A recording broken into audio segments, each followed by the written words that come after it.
Bismillahirrahmanirrahim. Assalamualaikum warahmatullahi wabarakatuh.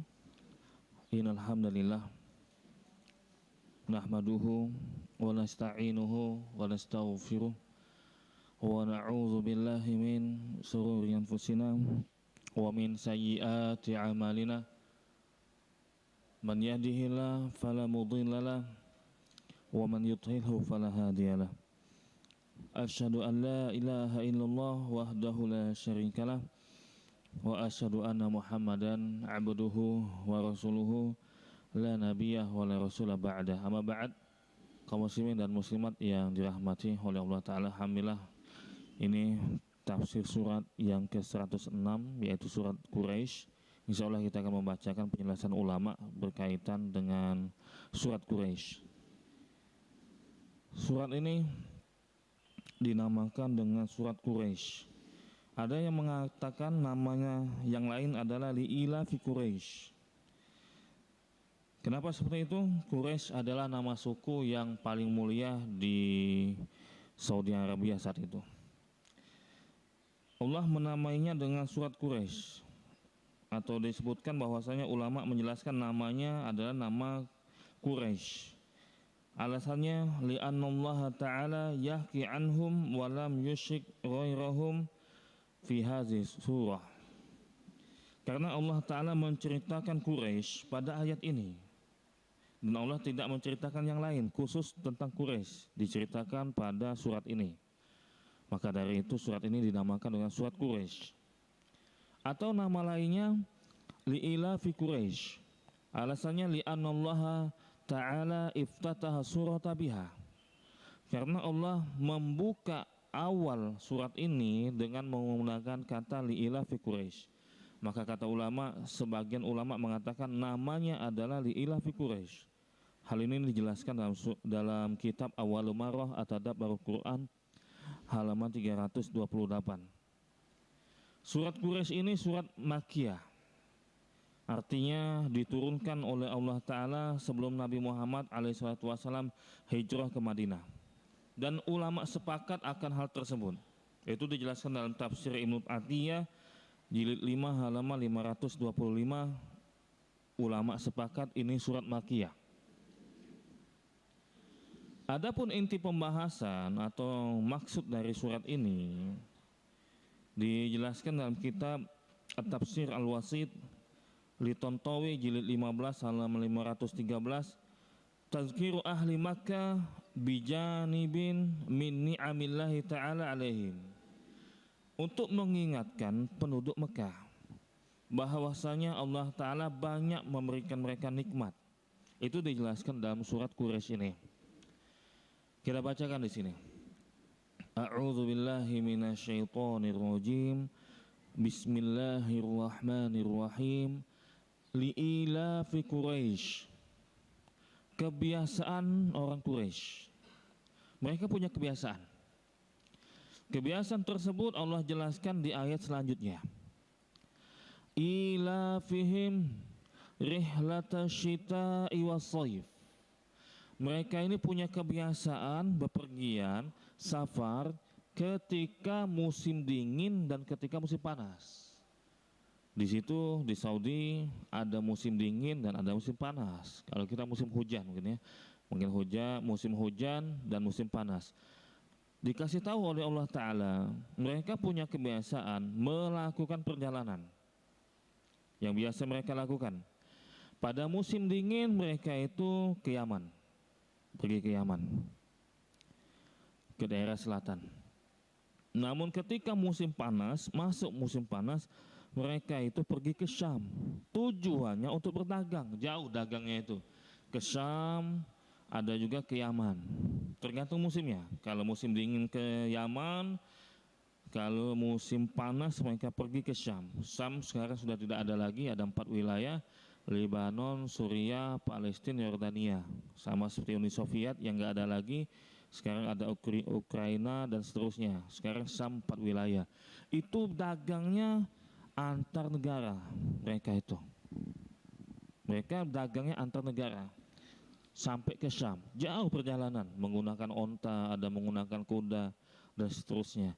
Inilah yang dilakukan oleh penduduk Quraisy. Dan Allah Ta'ala mengatakan di ayat yang ketiga, "Falyabudu rabba hadzal bait." Maka sembahlah Tuhannya pemilik Ka'bah ini. Allah ngasih tahu, sembahlah Tuhannya pemilik Ka'bah ini. Yang punya Ka'bah ini kalian sembah.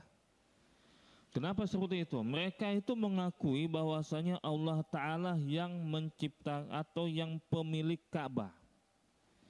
Karena kita kisahkan pada surat Al-Fil, ketika pasukan Abraha datang untuk menyerang Ka'bah, Abdul Muthalib santai aja, biasa aja.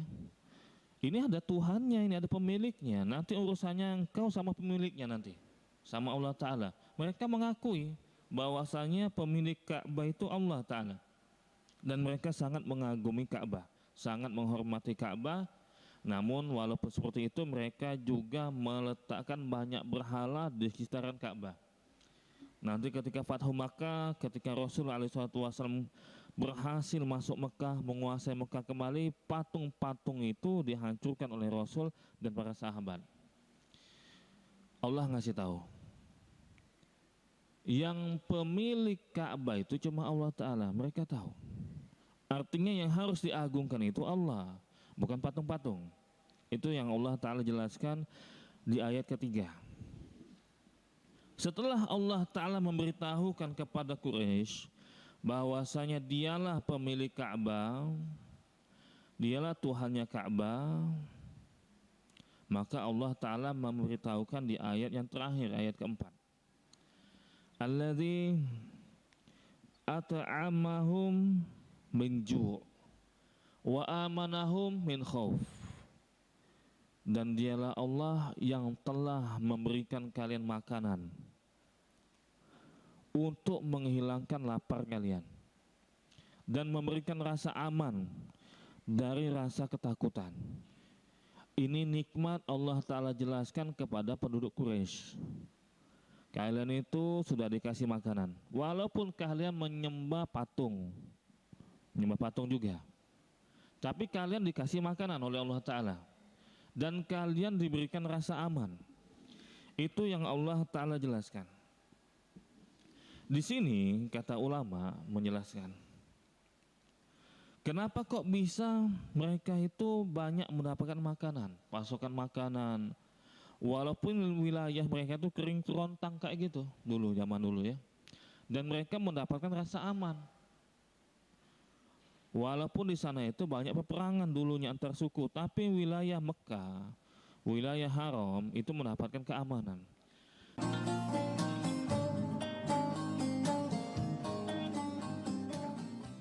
Selamat pagi, Mari Bibas. Hadir menemani pagi Anda dengan sajian informasi unik dan menarik. Rasanya seperti apa nih? Kalau gitu langsung aja kita mulai. Pop-popnya yang lucu banget, beda dari yang lain. Iya sih. Menghadirkan bintang tamu yang menginspirasi. Sushi karak, nasi jajar, Tentu saja kurang sehat. tetap di Morning Update. Ada pagi hari. Morning Update, Senin sampai Jumat pukul 7 pagi di iNews.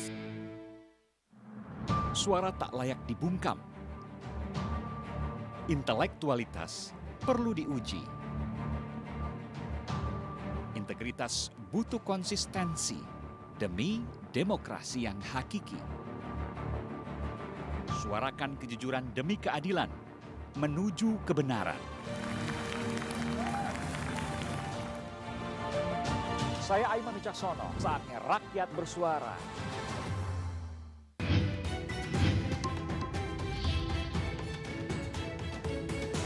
Kawal Pilkada 2024, Senin sampai Jumat pukul setengah 1 siang, live di iNews.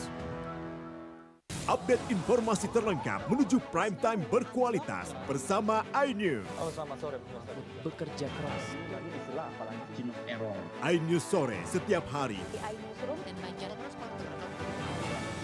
iNews Room Senin sampai Jumat. iNews Prime Senin sampai Jumat. Selamat malam pemirsa, kembali berkembang gratis. iNews Malam setiap hari hanya di iNews.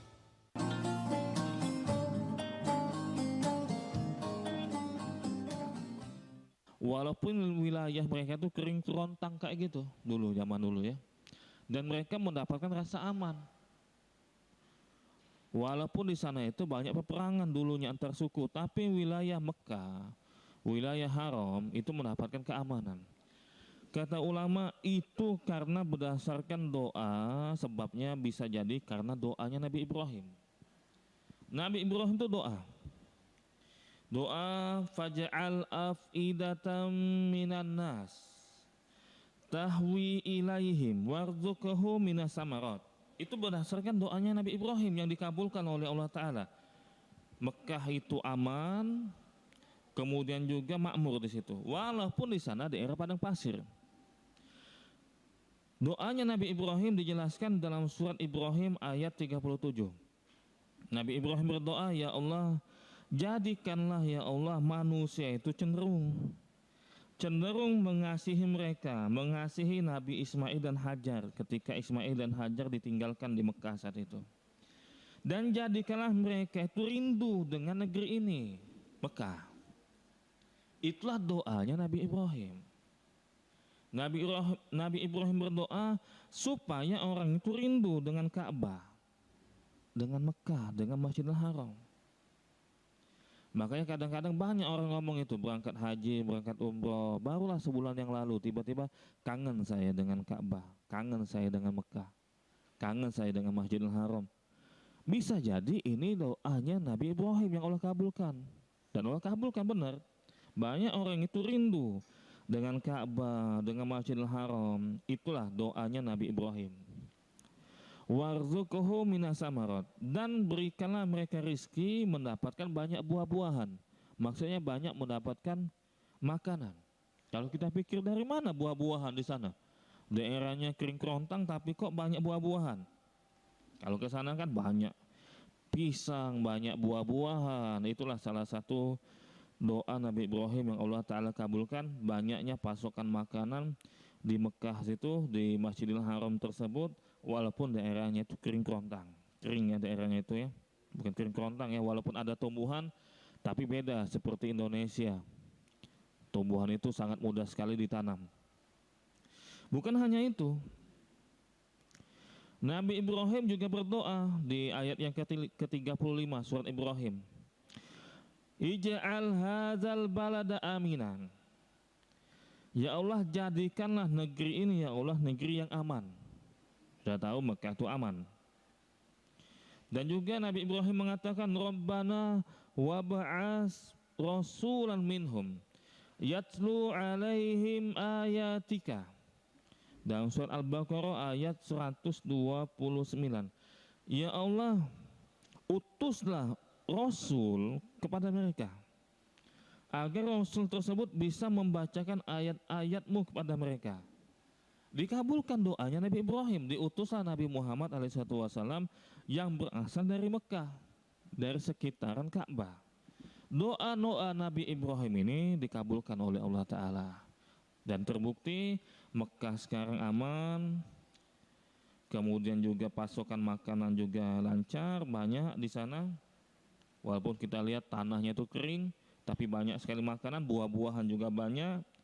Dan diutuslah Rasul SAW di Mekah untuk umat Islam, untuk umat manusia, dan beliau berasal dari Mekah. Dan ini dikabulkan semuanya doa Nabi Ibrahim ini oleh Allah Ta'ala, Allah al-Miswab. Nah di ayat keempat ini Bapak-Bapak sekalian, ayat yang terakhir surat Quraisy ini, Allah Ta'ala itu mengabarkan Allah lah yang memberikan makanan dan Allah lah yang memberikan rasa aman. Walaupun itu terjadi untuk orang-orang Quraisy, di mana-mana itu. Kenapa dua nikmat ini digabungkan? Kata ulama. Allah sengaja tuh ngasih tahu. Allah ngasih makanan buat kalian nggak lapar, dan Allah memberikan kalian rasa aman biar kalian nggak takut. Karena kata ulama, digabungkanlah dua nikmat ini. Fil jam'i baina it'amihim min ju' jazakumullahu khairan wa amnihim min khauf ni'matun uzma li'anna al-insan la yan'amu wa la yas'adu illa bi tahsilin ni'matain hatain ma'an idla isa fil ma'aju wala amna ma'al khawfi wa takmula an-ni'matu bijtima'ihima. Di dalam kitab tafsir Adwaul Bayan jilid 9 halaman 112. Kenapa Allah Ta'ala memberitahu ada dua nikmat yang Allah Ta'ala berikan kepada orang Quraisy. Allah memberikan mereka nikmat makanan sehingga mereka itu tidak lapar, dan Allah memberikan mereka nikmat keamanan sehingga mereka itu merasa aman dari rasa ketakutan. Karena kata ulama, dua nikmat inilah dua nikmat yang besar. Kata ulama ya, manusia nggak mungkin bisa merasakan nikmat, nggak mungkin bisa merasakan kebahagiaan kecuali kalau dua hal ini mereka dapatkan. Dapat pasokan makanan dan dapat rasa keamanan. Tidak ada kehidupan yang tenang kalau mereka lapar. Dan tidak ada keamanan kalau mereka itu merasa takut. Sehingga dua nikmat inilah berkumpul. Artinya Allah Ta'ala mengisyaratkan kalau dua hal ini terjadi di suatu negeri, itu banyak sekali nikmat yang Allah Ta'ala berikan sama mereka. Walaupun mereka masih menyembah berhala, Allah kasih dua nikmat tersebut. Kalau ada negeri yang aman tapi banyak kelaparan, menderita. Penduduknya kelaparan misalkan menderita. Ataupun kalaupun negeri ada makanannya tapi nggak aman, banyak peperangan misalkan, ada dia makanan, nggak merasa nyaman juga hidupnya. Memang dia punya makanan tapi merasa nggak aman keselamatan dia, tidak bisa juga menikmati kenikmatan hidup. Makanya Allah kasih tahu, kalian udah dikasih makanan, kalian juga sudah dikasih keamanan. Maka sembahlah sebelumnya tadi di ayat ketiga, sembahlah pemilik Ka'bah ini. Udah dikasih makanan kalian ini, udah dikasih keamanan, harusnya bersyukur sehingga menyembah Allah Ta'ala pemilik Ka'bah yang kalian muliakan ini.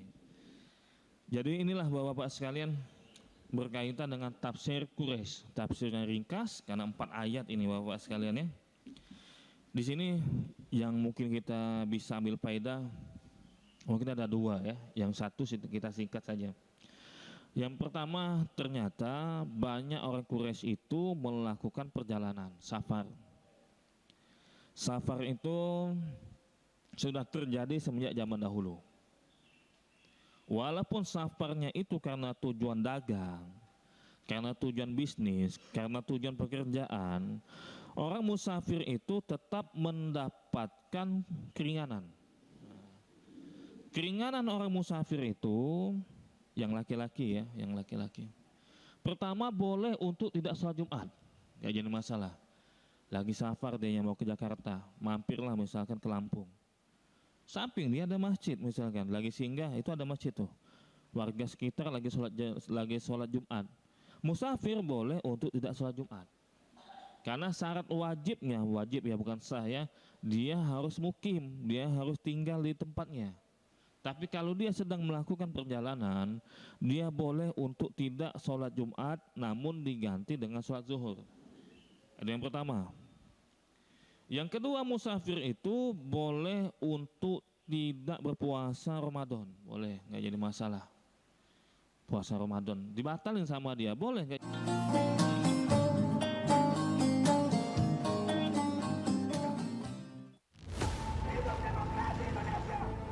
Mempertanyakan rasa keadilan. Negeri kami nampak kehilangan kemudi. Kebenaran, keberanian, dan juga kejujuran. Saatnya kita bicara. Tuntaskan di sini. Menyampaikan dari kacamata mahasiswa. Saya Aryo Ardi. Saya Anisha Dasuki. Interupsi hanya di iNews.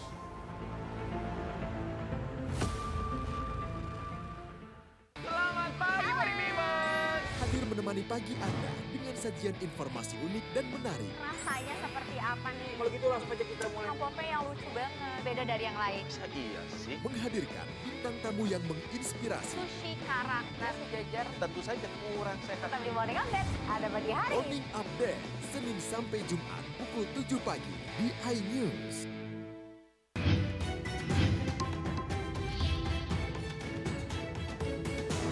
Kawal Pilkada 2024, Senin sampai Jumat pukul 12:30 siang, live di iNews. Saya Abraham Silaban, Anda menyaksikan The Prime Show. Investigasi eksklusif. Omnibus Law Undang-Undang Cipta Kerja mengakibatkan PHK di mana-mana. Mengupas isu-isu terhangat. Ini apa? Hakim MK? Silakan diselesaikan, Mas Saya Pipin. dikasih kesempatan ke Fritsen, Kak. Semua tanya akan dijawab dengan tuntas dan berkelas. Ada kejanggalan bagi saya dari pihak-pihak wasit yang tidak menguntungkan buat kita. The Prime Show. Setiap Rabu pukul 8 malam.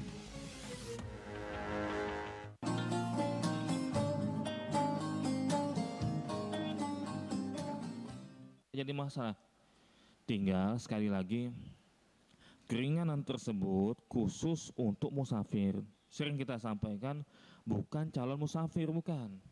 Banyak orang itu baru calon musafir sudah minta keringanan, nggak boleh kayak gitu. Jadwal berangkatnya jam 12 dari subuh udah nggak makan. Ketika puasa Ramadan nggak boleh. Kenapa seperti itu? Boleh seseorang itu mendapat keringanan untuk tidak berpuasa kalau memang statusnya itu sudah dianggap musafir. Kalau masih calon musafir belum mendapatkan keringanan.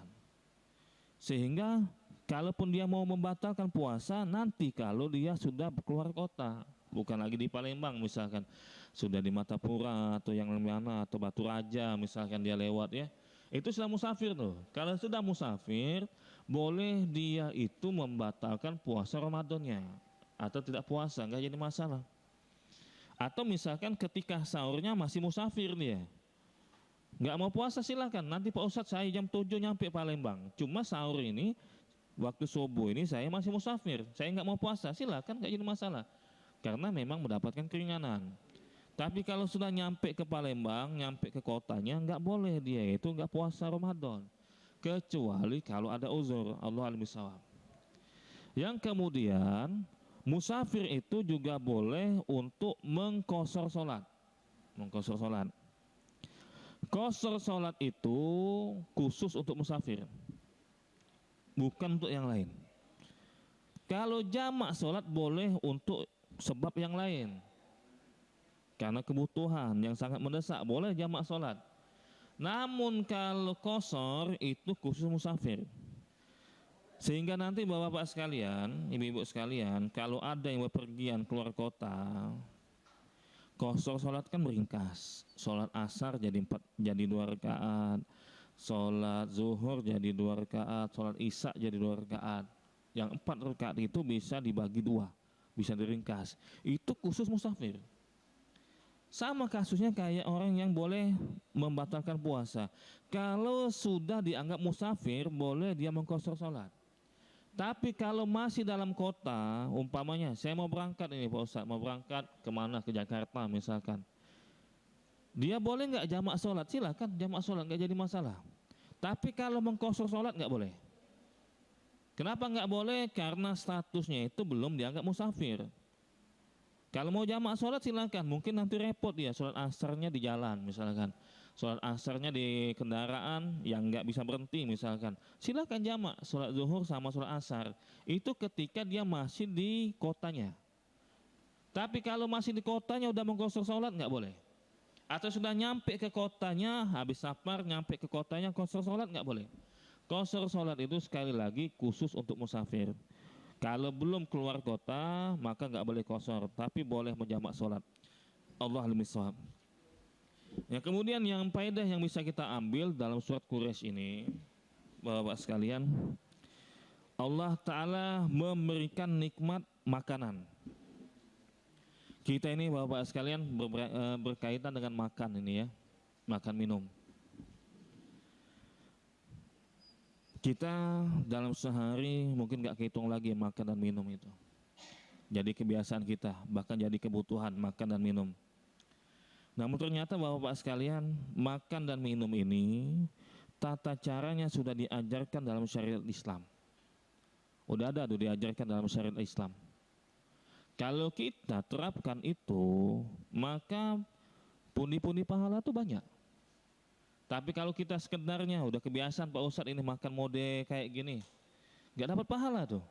Kalau tidak mengamalkan sunnah-sunnah yang diajarkan oleh Rasulullah SAW. Rugi kita. Tiap hari kita makan, tapi kebiasaan cara kita makan itu tidak membuat kita dapat pahala. Coba kita pikir, sehari semalam itu berapa kali kita makan? Mungkin 10 kali, misalkan nyemilnya mungkin ya, atau seterusnya. Kalau kita terapkan ajaran Rasul SAW, itu dapat pahala tuh. Tapi kalau kita nggak melakukan itu, rugi kita. Banyak sekali kita aktivitas makan minum, tapi hanya untuk menghilangkan rasa lapar dan menghilangkan rasa haus. Pahalanya nggak ada. Makanya Bapak sekalian, banyak sekali potensi pahala yang bisa kita dapatkan ketika kita melakukan aktivitas makan dan minum. Yang pertama Bapak sekalian, Allah Ta'ala mengatakan dalam surat Abasa ayat 24 tentang makan dan minum ya, agar kita ini mendapatkan pahala. Karena Allah memberikan kita nikmat bisa makan dan bisa minum.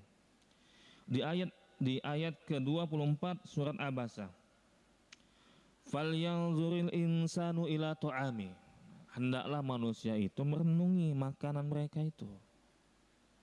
Allah Ta'ala ngajarin sama kita, ngajarin kepada kita, kalau ada makanan, ada minuman, renungin, udah. Oh Masya Allah, Allah ini bagaimana menciptakan pempek loh misalkan ya. Pempek itu dari biji-bijian gandum. Awalnya Allah turunkan hujan. Oh begitu juga berarti kita nih hidup. Dulu nggak ada, sekarang bisa Allah tumbuhkan kita menjadi hidup. Nanti pohonnya mati misalkan. Misalkan kayak gitu. Kita bersyukur pada Allah Ta'ala. Oh ternyata prosesnya kayak gitu. Menjadi bahan renungan ketika kita makan dan minum.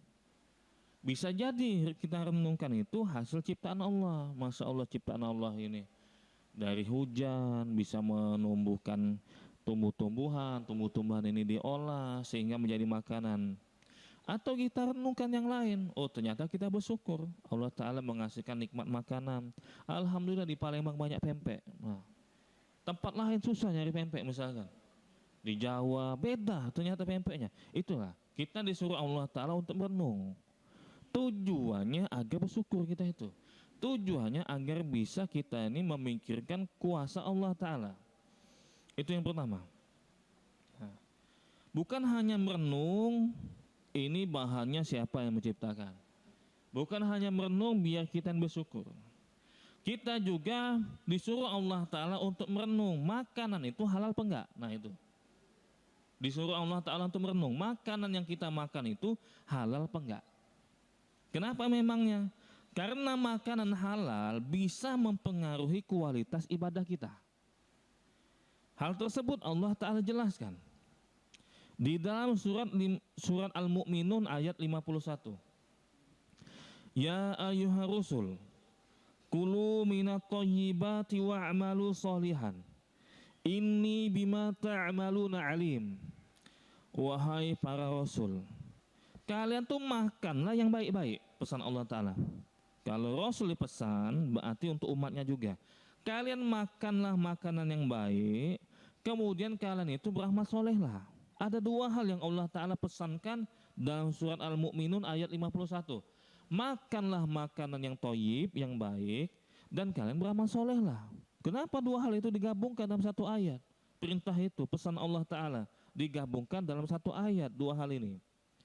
Kata Al-Imam Ibnu Katsir menafsirkan surat Al-Mu'minun ayat 51 ini, ya'muru ta'ala ibadahul mursalin alaihimus salatu wassalam ajma'in bil akli minal halal wal qiyam.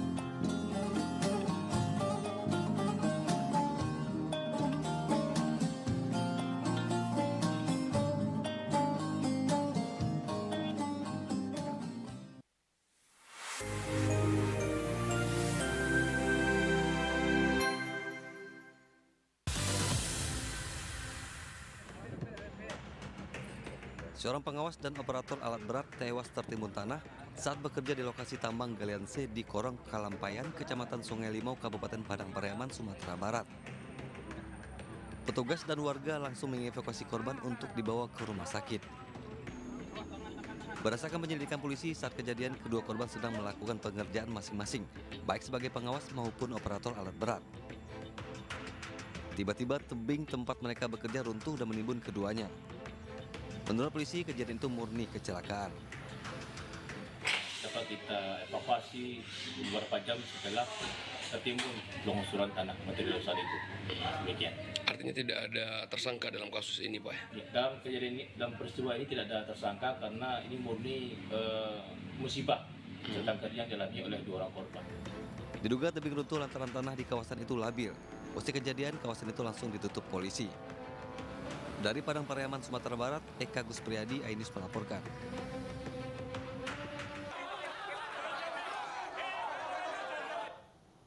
Petugas menarik paksa penghuni rumah yang menolak dieksekusi. Penghuni rumah yang terdiri berusaha mempertahankan rumahnya. Aksi saling dorong hingga saling pukul terjadi antara puluhan petugas keamanan dari PT Shangyang Seri dengan sebuah keluarga yang rumahnya hendak dieksekusi.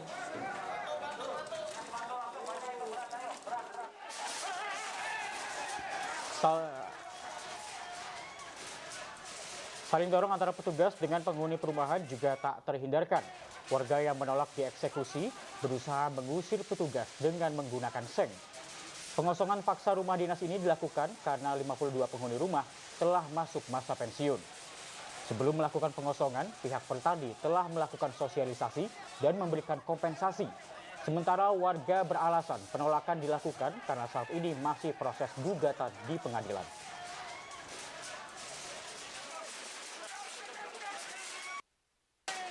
Udah disepakatin jadi 0 lagi gitu loh.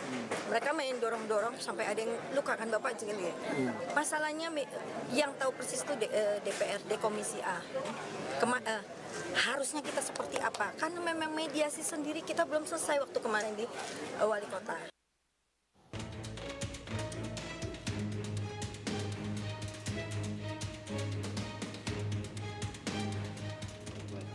Kedua kerangka mayat ini diketahui bernama Indah Hayati dan Ella Emanuel Putra yang merupakan ibu dan anak. Kedua kerangka ini ditemukan terbaring di 2 kasur yang berbeda dalam satu ruangan kamar tidur. Penemuan 2 kerangka mayat ini berawal saat mantan suami hendak mengunjungi keduanya yang selama ini sudah berpisah dan lama tidak bertemu. Kemudian sang mantan suami dan warga sekitar malah dikejutkan dengan penemuan 2 kerangka ibu dan anak di rumah yang nampaknya telah lama tidak terawat. Saat ditemukan, kondisi rumah digembok dan terkunci dari dalam. Sang mantan suami, Mudjoyo, akhirnya mengajak tetangganya untuk membuka paksa rumah. Hingga akhirnya didapati istri dan anaknya sudah menjadi kerangka di kamar. Di tembok rumah ditemukan berbagai pesan yang diduga ditulis korban sebelum meninggal. Pesan tersebut ditunjukkan kepada sang mantan suami berisikan berbagai curhatan hati dari sang istri. Di tembok tersebut, sang istri juga berpesan sebelum meninggal ia menyiapkan sebuah USB atau disk lepas yang ditujukan kepada pihak kepolisian. Ini ditemukan oleh pemilik sendiri di rumah ini. Siapa suaminya, Pak? Suaminya, bekas suaminya katanya. Oh, bekas suaminya. Bekas suaminya. Jadi ya tidak sempat laporan, saya sempat membuka gembok untuk mengingatkan. Awalnya mau ngambil sesuatu ya katanya di dalam. Itu dalam kondisi ini udah berapa lama kan suaminya tuh nggak pulang ke sini? Kalau menurut melihat dari statusnya 2018 kayaknya, tapi saya belum bisa memastikan itu. Berdasarkan olah tempat kejadian perkara yang dilakukan tim Inafis Satreskrim Polres Cimahi, dugaan awal keduanya meninggal itu karena mengunci diri dan sudah lama tidak berkomunikasi dengan warga termasuk dengan mantan suami. Awalnya kami mendapatkan laporan dari warga bahwasanya ada penemuan kerangka mayat. Kemudian selanjutnya kami mengecek ke TKP dan selanjutnya kami menghubungi dari piket identifikasi Polres untuk mengidentifikasi dari kerangka mayat tersebut. Posisi saat ditemukan di dalam itu gimana, Dan? Posisi saat ditemukan kerangka mayat tersebut terbaring di tempat tidur. Tempat tidur. Ada berapa kerangka, Pak, yang ditemukan tadi? Yang ditemukan ada 2 kerangka. Ibu dan anak ya? Diduga ibu dan anak. Kedua kerangka mayat ini kemudian dikembalikan terlebih dahulu kepada pihak keluarga untuk menentukan apa yang akan dilakukan pemeriksaan lebih lanjut. Menurut tetangga, semasa hidup kedua korban diketahui jarang berinteraksi dengan warga. Bahkan warga mengaku terakhir kali bertemu keduanya pada tahun 2019. Kondisi rumah yang tak terawat pun membuat warga mengira jika keduanya telah pindah. Warga pun mengaku terkejut dengan penemuan kerangka korban yang berada di dalam rumah. Tapi kenal, tahu gitu dulu pisan pernah ngobrol, tidak udah beberapa tahun ini jadi kayak yang tertutup gitu. Cuman lewat uang aja nggak pernah ngobrol. Itu lagi. terakhir berapa tahun yang lalu Bu ketemu Bu? Berapa Sebelum corona. Ya? Sebelum corona. Sebelum corona. Ya. Bu, ini kan sudah tulang berulang ya. Ini warga nggak tercium bau atau gimana Bu? Enggak, katanya nggak ada cium bau-bau. Kayaknya Pak itu kejadian lagi. Evakuasi jenazah seberat 142 kg dilakukan di sebuah rumah warga di Jalan Abdul Rahman, Kelurahan Cibubur, Kecamatan Ciracas, Jakarta Timur, Selasa siang. Proses evakuasi pun berlangsung dramatis. Petugas pemadam dan penyelamatan harus membawa jenazah dengan hati-hati menggunakan tandu dan tali dari lantai 2 melalui tangga rumah. Evakuasi dilakukan berdasarkan permintaan pihak keluarga yang kesulitan memindahkan jenazah dari lantai 2 lantaran kondisi tangga rumah yang sempit dan membahayakan. Kenapa? Karena kami warga biasa tidak bisa evakuasi jenazah. Pertama beratnya ya sudah 124 kg. Kami kebingungan, pertama tangganya sempit. Kami nggak punya pengalaman apa-apa. Proses evakuasi jenazah pun akhirnya berhasil dilakukan. Jenazah kemudian langsung dimakamkan oleh pihak keluarga. Dari Jakarta, Rio Manik, iNews melaporkan.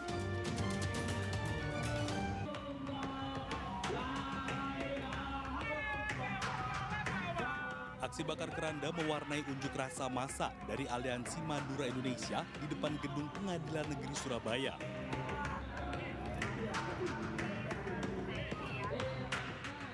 Hal tersebut dilakukan dengan bentuk matinya hukum di Pengadilan Negeri Surabaya akibat 3 sikap hakim yang dinilai mencederai hukum.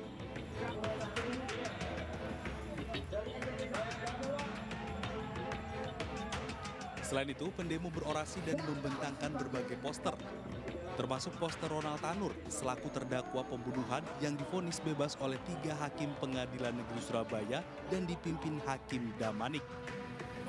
Keinginan kami untuk menuntut keadilan seadil-adil mungkin, karena si pelaku dari kepolisian di Polrestabes sudah menyatakan bahwa itu betul-betul ada penganiayaan sampai terjadi pembunuhan. Tuntutannya kepada hakim apa? Bagaimana? Tuntutannya kepada hakim yang vonis itu apa, Pak? Tuntutan kami harus segera dipecat. Dalam unjuk rasa, massa juga menuntut 3 hakim yang memutus bebas Ronald Tanur dipecat karena dinilai mencederai hukum. Dari Surabaya, Jawa Timur, Rahmat Ilyasan, iNews melaporkan. Beragam umpatan disampaikan Komisi 3 DPR RI saat audiensi dengan keluarga korban Dini Sera Afrianti Senin kemarin. Wakil Ketua Komisi 3 DPR RI Ahmad Sahroni menduga ada modus hengki-pangki di balik putusan hakim. Bahkan Sahroni menyebut 3 hakim tersebut sakit semua. Tak hanya itu, Wakil Ketua Komisi 3 DPR RI Habibur Rahman juga mengutuk para hakim yang mengabaikan bukti foto korban sebelum otopsi yang menunjukkan bekas lindasan ban mobil terdakwa. Untuk itu rapat kami buka dulu. Ya, kami menyampaikan terima kasih kehadiran Saudara Afika. Siapa aja ini kuasa hukum yang hadir, Pak? Lihat kejadian terkait yang sudah terjadi dan dinyatakan vonis bebas. Itu yang sampai hari ini saya bilang 3 hakim yang memutuskan vonis bebas mereka sakit semua. Sampai saya sampaikan, kalau 3 hakim ini nggak punya TV dan nggak punya handphone bagus, saya beliin. Sudah jelas ini viral, jelas fakta yang perkara pidananya mutlak. Tadi udah disampaikan, makanya tadi saya tanya, apakah ada yang disangkakan oleh dokter forensik tadi menyatakan bahwa meninggal dikarenakan alkohol. Saya juga punya teman pemabok semua, tapi nggak ada yang pernah meninggal. Paling pingsan dia. Kan aneh kalau hakim menyatakan cuman gara-gara penyebab sah yang bersangkutan meninggal gara-gara alkohol. Ini presiden buruk, Bu Reke. Presiden buruk yang terjadi di Republik ini di Pengadilan Negeri Surabaya. Diduga ada hengki-pengki. Aneh kalau perlakuan yang dilakukan oleh terdakwa, terus hakim dengan mudahnya bilang, oh ini mati gara-gara. Dikatakan tadi, apakah bukti dari yang menyebabkan kekerasan benda tumpul di bagian lengan korban itu ada bekas ban dari mobil kendaraan tersangka. Ini Bapak. Ini ada bekas ban. Itu ya? Iya, Bekas Pak. ban ya? Bekas ban. Astagfirullahaladzim. Ya Allah. Itu bekas roda ban itu mobil? Iya, itu Pak, bekas ban. Berat bannya merek Continental itu Pak. Iya, semua security dan saksi-saksi berkaitan dengan perkara ini sudah dihadirkan Bapak. Oke. Jelas bahwa hakim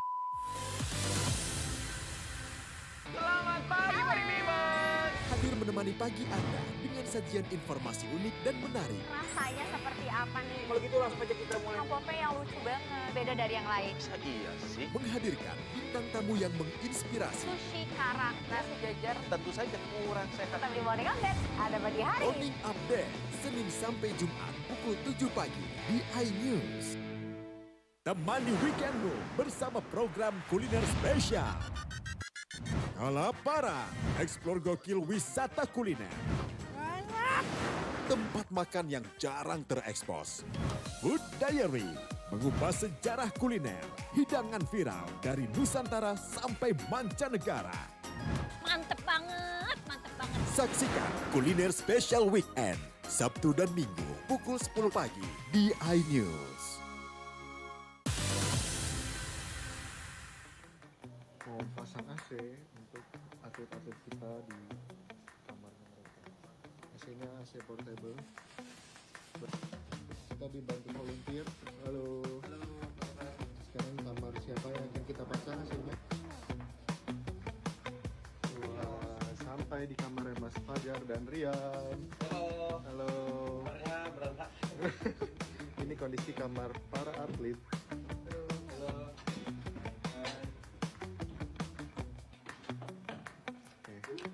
Karena cuaca di Paris lagi musim panas, lagi panas ya Mas, maka kita butuh AC. Oke, karena kamarnya lumayan sempit, jadi kita ubah formatnya dulu. Nanti masuk. Amin.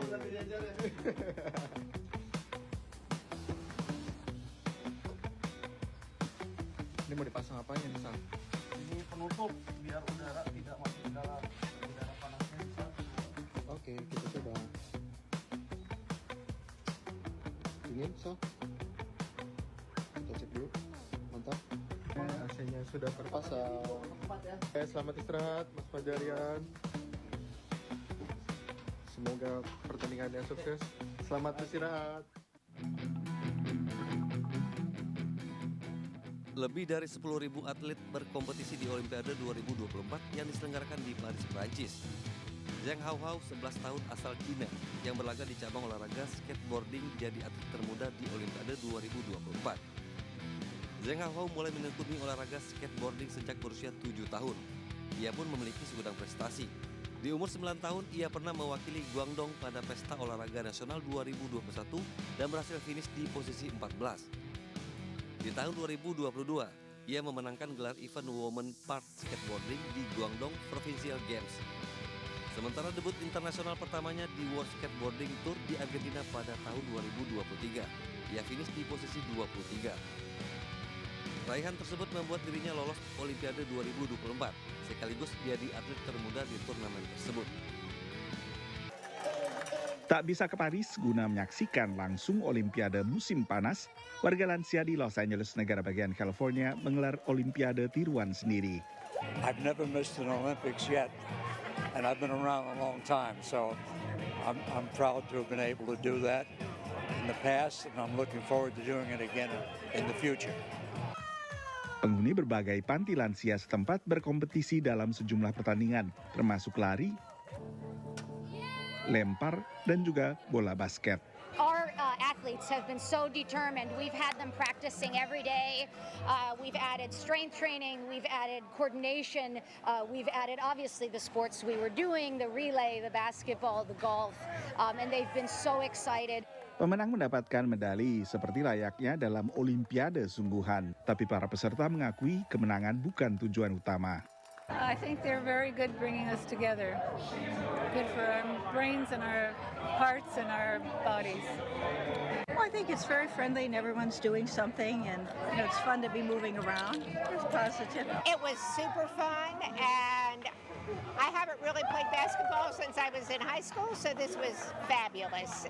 Banyak di antara peserta berharap masih cukup sehat dan bugar untuk menyaksikan langsung Olimpiade musim panas 2028 yang bakal digelar di Los Angeles. Di saat perhatian dunia tertuju pada Olimpiade musim panas di Paris, kegembiraan juga dirasakan warga Salt Lake City, negara bagian Utah, yang baru diumumkan menjadi tuan rumah Olimpiade musim dingin 2034. Kota ini sebelumnya menjadi tuan rumah Olimpiade musim dingin pada 2002. I'm just very excited for the games to return. I was 6 months old when the last games happened, and even though I wasn't, remember those, I feel like the Olympics has been such a big part of my life. Banyak fasilitas yang dibangun untuk Olimpiade sebelumnya masih berfungsi dan digunakan wisatawan dan warga hingga saat ini. With the 2002 Olympics, the motto was, "The world is welcome here." And really what happened was we brought Utah to the world, and now we're a world-class destination ski and Olympic resort. Karena tak perlu membangun fasilitas baru, pemerintah lokal berencana memusatkan investasi pada revitalisasi kawasan pusat kota yang seperti di banyak kota lain terpukul sejak pandemi COVID. Semula Salt Lake City diajukan sebagai tuan rumah Olimpiade musim dingin 2030. Tapi ini kemudian dimundurkan ke Olimpiade 2034 setelah Los Angeles dipilih sebagai tuan rumah Olimpiade musim panas 2028. Karena Komite Olimpiade Internasional biasanya tidak memilih satu negara untuk menyelenggarakan Olimpiade secara berdekatan. Dari Washington DC, saya Nova Purwadi dan tim VOA. Mengupas makna dan tafsir Al-Quran bersama ulama terkemuka tanah air. Kaumum min kaum khairun minal yadis sufla. Nggak bakal bisa dibayar oleh dunia dan seisinya. Jelas, lugas untuk kehidupan sehari-hari. Di antara yang merusak hati adalah buruk sangka. Wa aqimus shalah wa atuz zakah. Itu pun sejajar dengan jihad fisabilillah. Cahaya Hati Indonesia, Sabtu dan Minggu pukul 12 siang di iNews. Selamat pagi, Bimers! Hadir menemani pagi Anda dengan sajian informasi unik dan menarik. Rasanya seperti apa nih? Kalau gitu langsung aja kita mulai. Kang Pope yang lucu banget, beda dari yang lain. Iya sih. Menghadirkan bintang tamu yang menginspirasi. Sushi karak, nasi jajar. Tentu saja kurang sehat. Tapi Morning Update, ada pagi hari. Morning Update, Senin sampai Jumat pukul 7 pagi di iNews. Satu lagi mana ya? Pria ini nyaris jadi bulan-bulanan warga usai aksinya mengganjal ATM di sebuah gerai ATM di Jalan Lodaya, Kecamatan Bogor Tengah, Kota Bogor, Jawa Barat dipergoki warga. Dalam aksinya para pelaku ini mengganjal ATM dengan menggunakan tusuk gigi, lalu berpura-pura menawarkan bantuan kepada korban yang mengalami masalah saat menarik uang di ATM. Usai menghafal PIN ATM milik korban, pelaku mengambil kartu ATM korban yang tersangkut. Selama menjalankan modus ini, para pelaku pun berhasil menggasak uang ratusan juta rupiah milik para korbannya, yang mayoritas adalah wanita. Ada peran pelaku lainnya untuk mengintip dan menghafal PIN tersebut. Setelah dihafal, kemudian ATM milik korban berhasil diserah terimakan kepada pelaku lain, maka langsung dikuras saat itu juga menggunakan PIN yang sudah dia hafal dan dia intip dari komplotan ini. Dari tangan pelaku, petugas menyita sejumlah kartu ATM dari berbagai bank, pisau cutter, dan rekaman CCTV sebagai barang bukti. Para pelaku pun diancam hukuman 5 tahun penjara. Dari Bogor, Jawa Barat, Andi Firmansyah, iNews melaporkan. Warga desa Tramok, Bangkalan dibuat geger saat dua kelompok warga saling ancam dengan senjata tajam. Sejumlah mamat serta anggota TNI dan Polri sempat berusaha memisahkan kedua pihak yang bertikai. Namun upaya ini gagal karena masing-masing pihak terus terlibat cekcok mulut sambil mengacungkan senjata tajam. Insiden berawal saat dua pengendara motor melewati jalanan desa yang sedang dalam proses pengerjaan proyek perbaikan jalan. Keduanya kemudian ditegur sejumlah warga yang ada di lokasi. Namun teguran ini berujung cekcok mulut kedua pihak.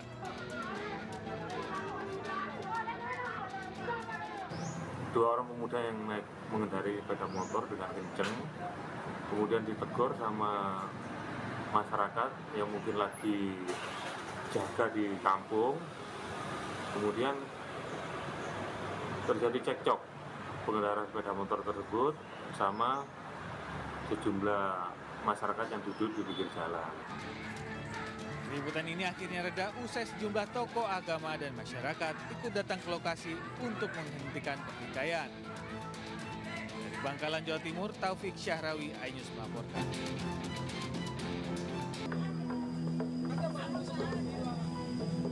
Sejumlah warga melakukan protes terhadap pemeriksaan 3 orang warga di Desa Sukatani, Kecamatan Wonosalam, Lebak, Banten di Mapolres Lebak dan Pemkab Lebak. Ketiga warga diperiksa atas dugaan aksi pengerusakan aset milik PT Malingping Indah Internasional. Hal ini berawal saat warga menolak adanya pembangunan villa dan terbitnya surat hak guna bangunan milik PT MBI di kawasan mereka. Aksi penolakan tersebut berbuntut dugaan pengerusakan villa dengan menutup pintu dan mengancam jemaah pengajian yang digelar villa tersebut. Warga mengaku tanah garapan mereka sudah sejak lama mereka kuasai. Sementara itu, pihak perusahaan mengaku memiliki surat pembelian tanah sejak tahun 1993 dan 1994 lalu. Karena dari pihak PTMI itu mempunyai dasar hukum yang kuat. Yang pertama dari awal pembelian sampai sekarang gitu. Dari pihak kami itu membeli kepada masyarakat, bahkan bukti dari hak kepemilikan kami, operasi garapan dari awal sampai dari sekarang, ya itu sudah ada di kami gitu. Jadi ya dari pihak kami itu merasa gitu tanah tersebut itu sudah dikuasai oleh kami. Atas kasus ini, pihak perusahaan maupun kepolisian belum memberikan keterangan resmi. Sementara warga diminta untuk bisa membuktikan kepemilikan tanah berupa surat tanah jika memang mengaku pemilik sah tanah tersebut. Dari Lebak, Banten, Iskandar Nasution, iNews melaporkan.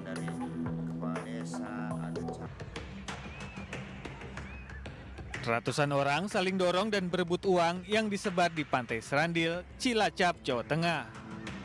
Ratusan lembar uang pecahan nominal Rp20.000, Rp50.000 hingga Rp100.000 sengaja ditebar panitia untuk direbutkan. Tak mudah untuk mendapatkan uang yang ditebar panitia karena kencangnya tiupan angin yang membuat uang susah ditangkap. Aksi tebar uang ini sengaja digelar panitia untuk berbagi rejeki kepada warga. Dengan membagikan sebagian rejeki diharap bisa membersihkan diri dan berbagi kepada sesama. Tradisi sedekah laut di Pantai Serandil Cilacap digelar dengan mengarak belasan jolen berisi hasil bumi dan kepala kerbau. Sesaji dibawa di dalam jolen kemudian dibawa ke pantai laut selatan untuk dilarung. Tradisi laut ini telah dilakukan secara turun-temurun sebagai ungkapan rasa syukur atas hasil tangkapan ikan yang melimpah. Dari Cilacap, Jawa Tengah, Heri Susanto, iNews melaporkan. Pusat Kesehatan Jantung Heartologi Cardiovascular Hospital diresmikan oleh Menparekraf Sandiaga Uno. Nantinya masyarakat Indonesia maupun warga negara asing berobat di rumah sakit ini. Diketahui lebih dari 2 juta warga negara Indonesia berobat ke luar negeri setiap tahunnya. Sehingga devisa negara hilang senilai 170 triliun rupiah. Tidak hanya itu, rumah sakit ini dapat mendorong peningkatan potensi medical tourism di Indonesia. Penyakit jantung masih menjadi penyebab kematian tertinggi di Indonesia, bahkan di dunia. Dan kalau kita lihat, semakin ke sini, semakin banyak pasien-pasien yang terkena penyakit jantung atau serangan jantung itu malah yang lebih muda. Jadi rumah sakit ini bedanya adalah kita rumah sakit yang sangat super spesialistik. Nah, kalau kita lihat tren di luar negeri sana ya, semakin ke sini, semakin kita melihat rumah sakit dibangun itu lebih spesialis. Jadi apa? Dia melihat penyakit. Dengan menggunakan pakaian APD, petugas Prasada Pamunah Industri atau PPLI melakukan pembersihan lokasi limbah B3. Petugas bekerja cepat untuk menghindari penyebaran kontaminasi yang lebih luas. Namun ini hanyalah simulasi dalam apel kedaruratan penanganan limbah B3 di wilayah Kabupaten Pasuruan menuju Zero Waste Emission 2024. Simulasi ini adalah bagian dari kegiatan kedaruratan yang dilakukan oleh Dinas Lingkungan Hidup Kabupaten Pasuruan.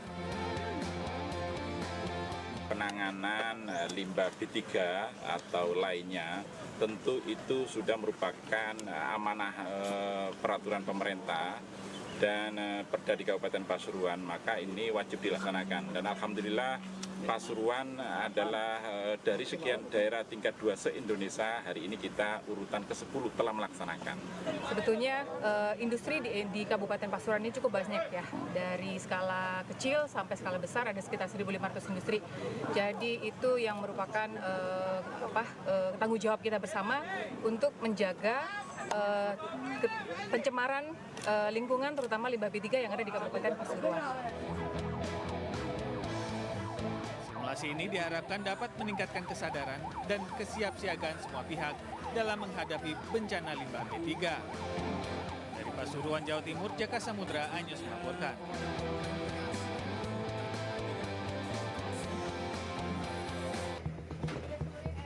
Sejak 2 bulan terakhir, harga minyak kita di pasaran tembus Rp17.000. Di Pasar Senen, Jakarta Pusat, misalnya, harga minyak kita naik menjadi Rp17.000 per liter, padahal pemerintah menetapkan harga eceran tertinggi di Rp15.000. Kelangkaan stok membuat harga minyak kita terus melambung. Selain itu, pedagang mengaku menjual harga minyak kita di atas harga eceran tertinggi karena mereka mendapat harga yang tinggi juga dari agen distributor. Sekarang udah 17.000 naik, minyak kita naik ya. Kenaikannya berapa persen tuh Mas?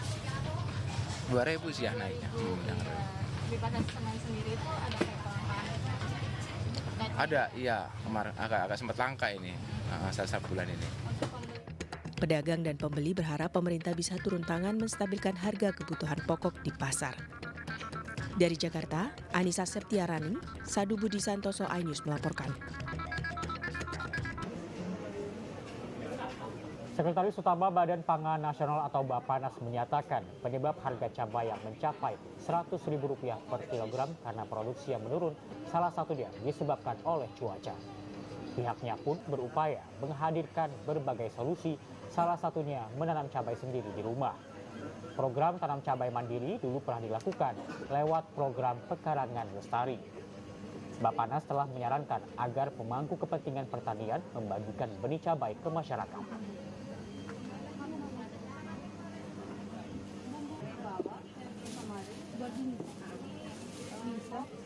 Di off season maupun on season ya, jadi tidak mengenal waktu, sepanjang itu ada screen house. Jadi jangka pandangnya adalah membangun screen house dalam kapasitas yang agak besar. Itu aja. Kemudian yang kedua, membagikan benih ke masyarakat untuk menanam cabai di pot-pot gitu ya, yang dapat ditanam di teras, kemudian di pekarangan.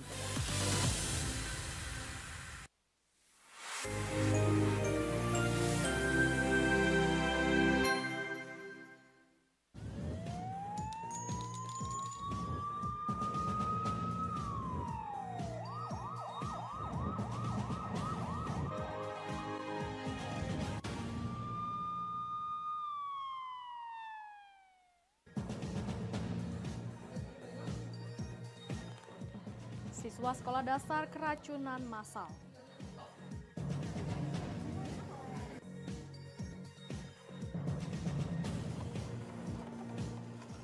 Polda Sumsel musnahkan 1,5 kg sabu.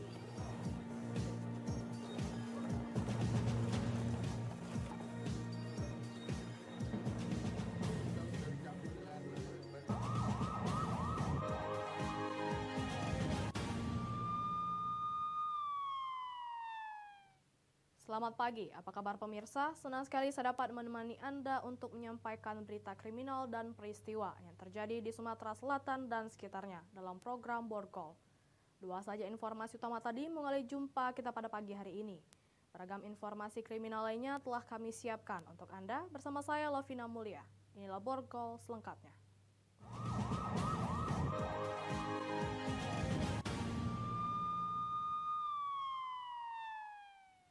Kita awali berita pertama pemirsa.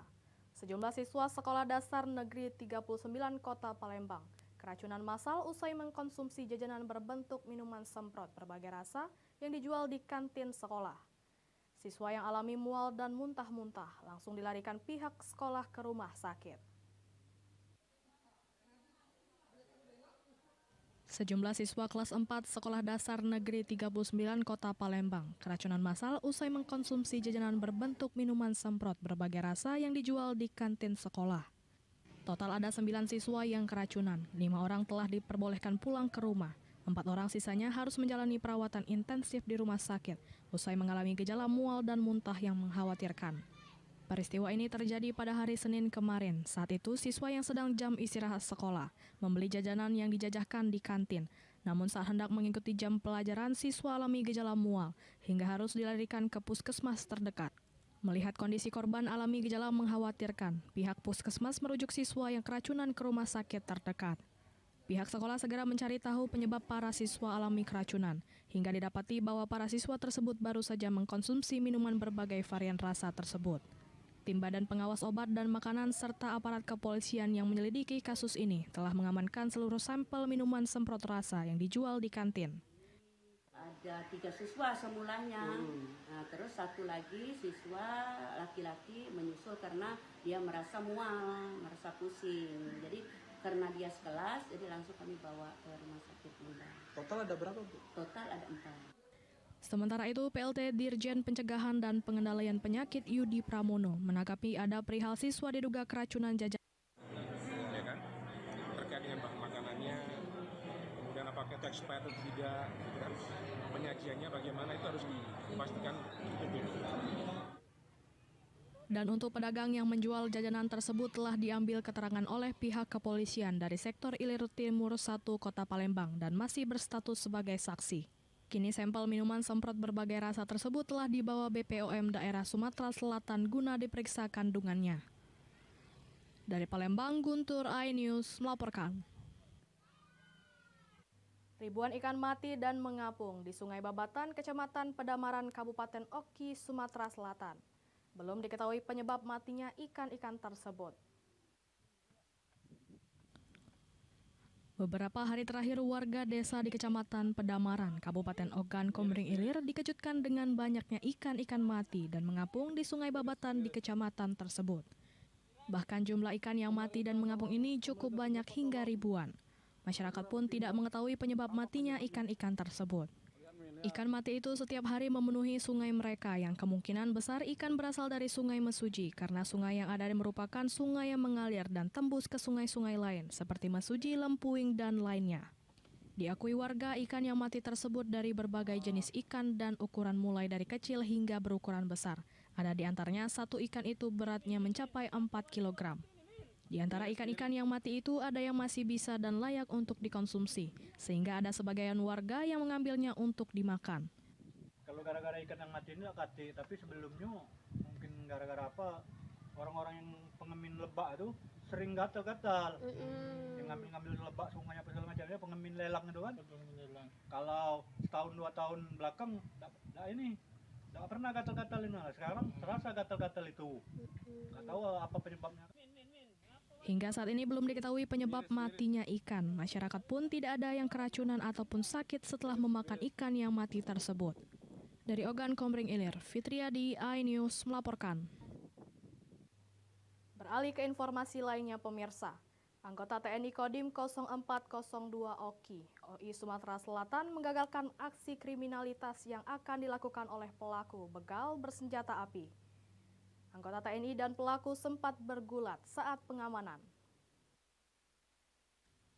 Serdagu Siswanto, anggota TNI Kodim 0402 OKI Sumatera Selatan, menggagalkan aksi begal yang akan dilancarkan oleh dua pelaku AR dan AZ di Desa Lubuk Liat, Kabupaten Ogan Ilir. Anggota TNI ini awalnya curiga dengan gerak-gerik kedua pelaku dengan mengendarai sepeda motor, salah satu di antaranya pun membawa senjata api rakitan. Seketika itu Serda Agus langsung memepet kendaraan pelaku hingga terjadi kejar-kejaran. Bahkan sempat terjadi pergulatan antara anggota TNI dan pelaku. Alhasil pelaku berhasil diamankan meski satu di antaranya sempat meloloskan diri.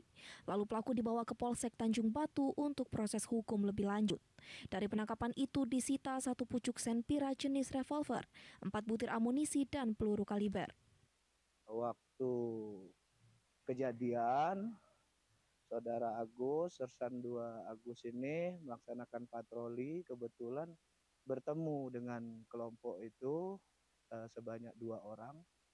Dan begitu diperhatikan memang di pinggangnya ini ada senjata laras pendek. Kini anggota TNI tersebut diajukan untuk menerima penghargaan atas keberaniannya. Dari Ogan Komering Ilir, Fitriadi, iNews melaporkan. Polda Sumsel musnahkan 1,5 kg sabu. Informasinya sesaat lagi.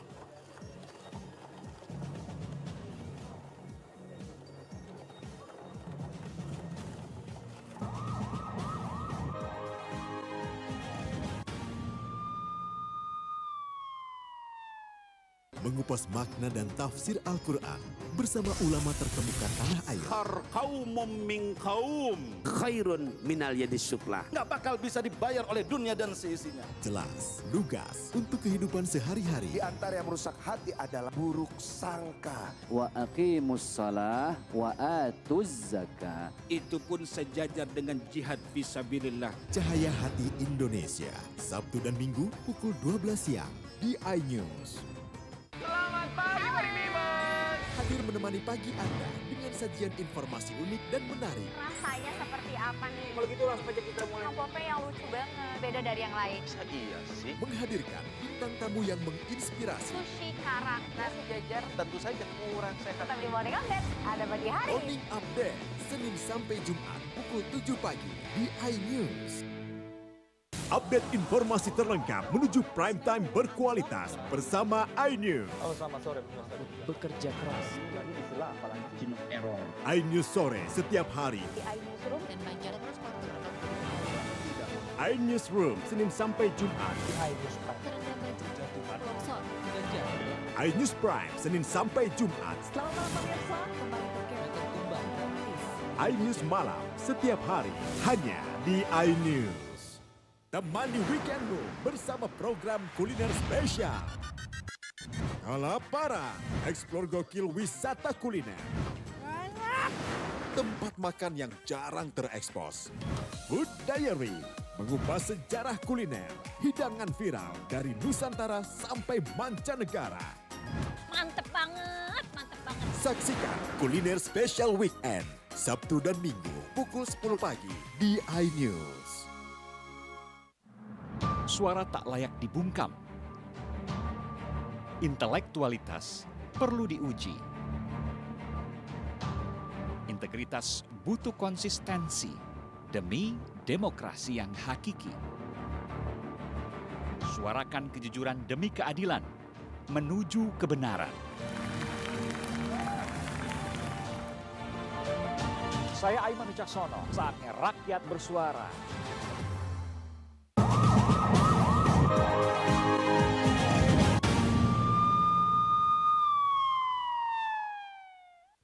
Pemirsa, Anda masih bersama kami di Berita Kriminal Borgol. Direktorat Reserse Narkoba Polda Sumatera Selatan melakukan pemusnahan narkoba hasil tangkapan sebulan terakhir. 1,5 kg sabu diamankan dari 17 pelaku dengan 9 laporan kepolisian. Ungkap kasus ini menyelamatkan 15.000 jiwa anak bangsa dari penyalahgunaan narkoba. Sabu dimusnahkan dengan cara dilarutkan dengan campuran deterjen. Pemusnahan dihadiri langsung oleh para pelaku pemuja narkoba. Tangkapan ini berasal dari Kota Palembang, Kabupaten Banyuasin, Kabupaten Ogan Ilir, dan Kota Lubuk Linggau. Total sabu seberat 1,5 kg diamankan dari 17 orang pelaku. Bahkan 2 pelaku lainnya diketahui sebagai bandar. Para pelaku terancam pasal 114 ayat 2, subsidiar pasal 112 ayat 2 Undang-Undang RI nomor 35 tahun 2009 tentang narkotika, ancaman hukuman mati atau seumur hidup. Sebelum dimusnahkan, sabu dilakukan keabsahannya atau tes laboratorium oleh Lab 4 Polda Sumatera Selatan. Wakil Direktur Reserse Narkoba Polda Sumatera Selatan menjelaskan, dari total 9 laporan kepolisian, 5 laporan ada di Kota Palembang, 2 LP di Ogan Ilir, dan 1 laporan kepolisian masing-masing di Kabupaten Banyuasin dan Kota Lubuk Linggau. Untuk TKP-nya dari 9 LP ini, yaitu Kota Palembang ada 5 LP, dan Banyuasin ada 1 LP, dan OI ada 2 LP, dan Lubuk Linggau ada 1 LP. Setelah pemusnahan, polisi segera melengkapi berkas untuk diserahkan ke Jaksa Penuntut Umum untuk proses persidangan. Dari Palembang, Firdaus, iNews melaporkan. Kejaksaan Negeri Ogan Komering Ulu kembali melakukan penegakan hukum melalui restoratif justice. Kali ini Kejari Oku melalui Seksi Tindak Pidana Umum menghentikan proses penuntutan kasus penadahan ponsel dengan terdakwa Erdi Ambara, warga Kelurahan Sekarjaya.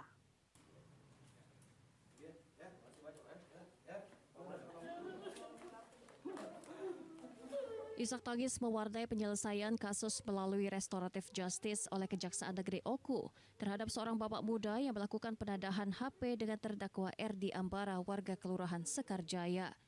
Penyerahan SK penghentian perkara diwarnai dengan isak tangis kedua orang tua Erdi Ambara. Bahkan Erdi sempat berlutut mencium kaki ibunya serta menyampaikan permohonan maaf secara sungguh-sungguh kepada korban Gaga Prima yang telah berbesar hati memaafkan kesalahannya. Sambil terisak, Erdi juga mengucapkan terima kasih sembari memeluk Kejari Oku Hoirun Parapat dan semua yang hadir termasuk fasilitator. Atas adanya RJ ini, Pak, kami sangat berterima kasih sekali. Sudah bisa membebaskan anak kami, dapat berkumpul dengan kami, dengan anaknya. Itu saja, Pak, yang kami sampaikan, Pak. Dan kepada anak saya, jangan lagi mengulangi hal-hal seperti tersebut.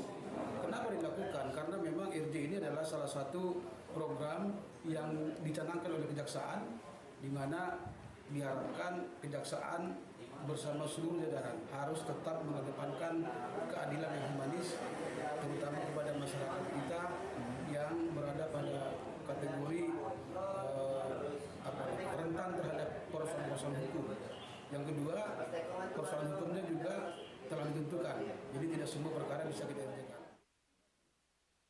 Erdi merupakan seorang kuli angkut dijerat atas tindak pidana dan dikenakan pasal 480 ke 1 KUHP yang diduga menadah barang hasil curian. Perkara bermula Minggu 7 April 2024 dini hari. Saat itu Erdi bertemu dengan FB berstatus DPO yang menawarkan 1 unit HP tanpa kotak, kwitansi dan kelengkapan lainnya seharga Rp700.000. Handphone tersebut milik korban Gaga yang diambil tanpa izin oleh pelaku FB dan Andrian. Dari Ogan Komering Ulu, Widori Agustino Ajus melaporkan. Kepala Desa Tanjung Raya, Kecamatan Tanjung Tebat, Kabupaten Lahat ditetapkan sebagai tersangka tindak pidana korupsi. MW diduga telah menggelapkan dana desa sebesar Rp663 juta dipergunakan untuk keperluan pribadi, salah satunya berjudi. Kejaksaan Negeri Lahat resmi menetapkan tersangka terhadap Kepala Desa berinisial MW, Kades Tanjung Raya, Kecamatan Tanjung Tebat, Kabupaten Lahat. Kepala Kejaksaan Negeri Lahat menjelaskan pihaknya telah memeriksa 35 saksi dan mengumpulkan bukti. Dengan lengkapnya saksi dan bukti, maka Kades MW bisa ditetapkan sebagai tersangka tindak pidana korupsi dan langsung diinapkan di Lapas Sukaratu Lahat. MW melakukan penyimpangan dana desa tahun anggaran 2020 sebesar Rp663 juta dengan modus melakukan belanja modal fiktif dan pekerjaan fisik yang tidak dilaksanakan seluruhnya. melakukan pemeriksaan terhadap para saksi dan sudah diperiksa sebanyak 36 orang saksi. Dan kami juga sudah mendapatkan hasil perhitungan kerugian negara yang dilakukan oleh tim auditor. Sementara itu, Kasipitsus Kejari Lahat menambahkan tersangka MW melakukan korupsi dipergunakan untuk keperluan pribadi, termasuk untuk berfoya-foya seperti berjudi, pergi ke tempat karaoke, dan berbagai macam keperluan pribadi lainnya. Selain itu, pihaknya juga mengejar aset tersangka MW yang diduga didapatkan dari tindak pidana korupsi. Kami lakukan, didapatkan fakta dana atau anggaran dana desa tersebut memang digunakan oleh tersangka MW untuk keperluan pribadi, di berjudi, karaoke, dan lain sebagainya. Dari Lahat, Sumatera Selatan, Pala Putra, iNews melaporkan. Kodam 2 Sriwijaya gelar apel pasukan antisipasi kerusuhan. Informasinya setelah pariwara berikut.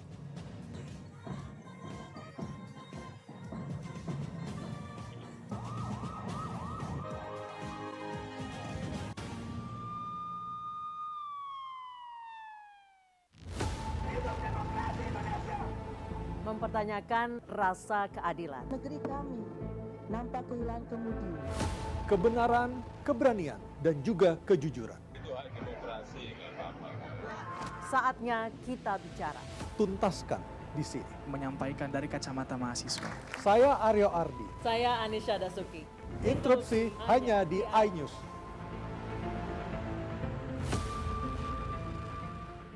Selamat pagi, Bimers. Hadir menemani pagi Anda dengan sajian informasi unik dan menarik. Rasanya seperti apa nih? Kalau gitu langsung aja kita mulai. Kang Pope yang lucu banget, beda dari yang lain. Iya sih. Menghadirkan bintang tamu yang menginspirasi. Sushi karak, nasi jajar. Tentu saja kurang sehat. Tetap di Morning Update, ada pagi hari. Morning Update, Senin sampai Jumat pukul 7 pagi di iNews. Update informasi terlengkap menuju prime time berkualitas bersama iNews. Selamat sore. Bekerja keras. iNews sore setiap hari. Di iNewsroom dan Banjarnegara Sporter. iNewsroom Senin sampai Jumat. iNews Prime Senin sampai Jumat. Selamat malam pemirsa, kembali iNews malam setiap hari hanya di iNews. Temani weekendmu bersama program kuliner spesial. Kalaparan, eksplor gokil wisata kuliner. Tempat makan yang jarang terekspos. Food Diary, mengupas sejarah kuliner, hidangan viral dari Nusantara sampai mancanegara.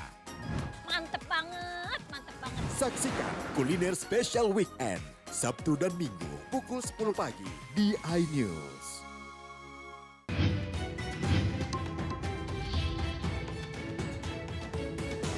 Kawal Pilkada 2024, Senin sampai Jumat pukul 12:30 siang, live di iNews.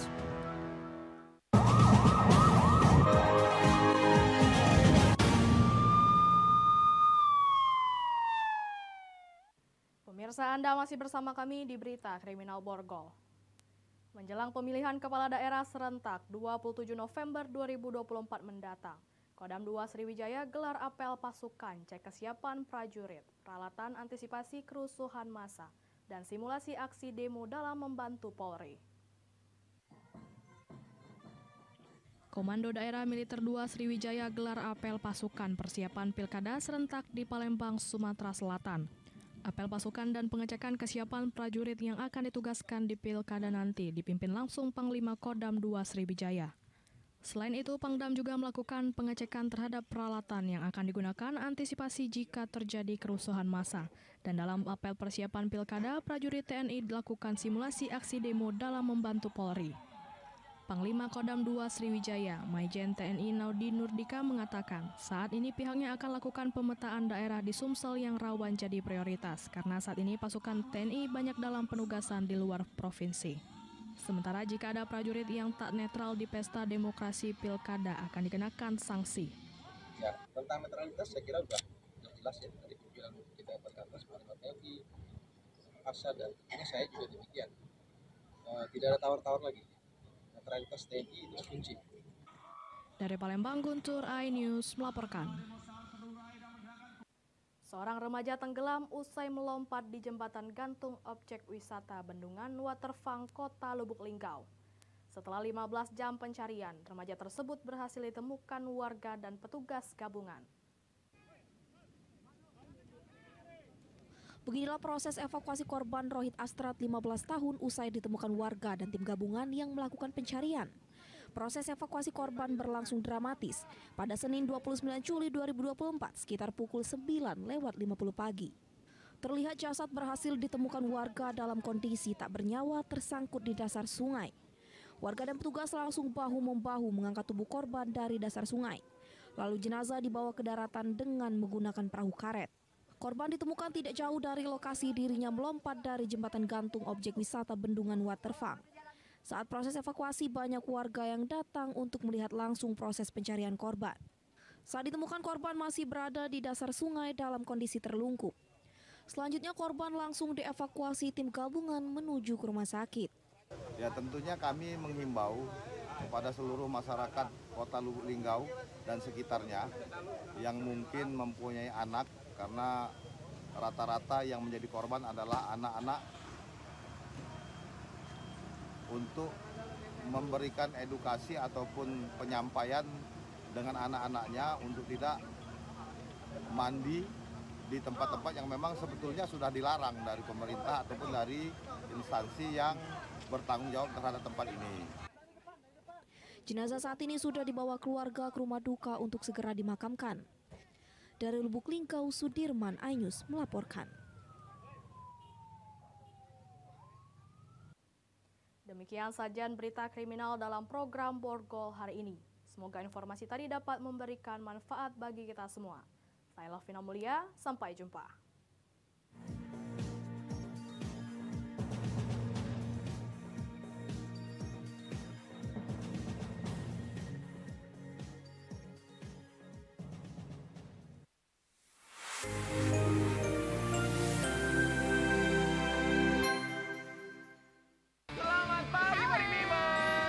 Menemani pagi Anda dengan sajian informasi unik dan menarik. Rasanya seperti apa nih? Kalau gitu langsung aja kita mulai. Pope yang lucu banget, beda dari yang lain.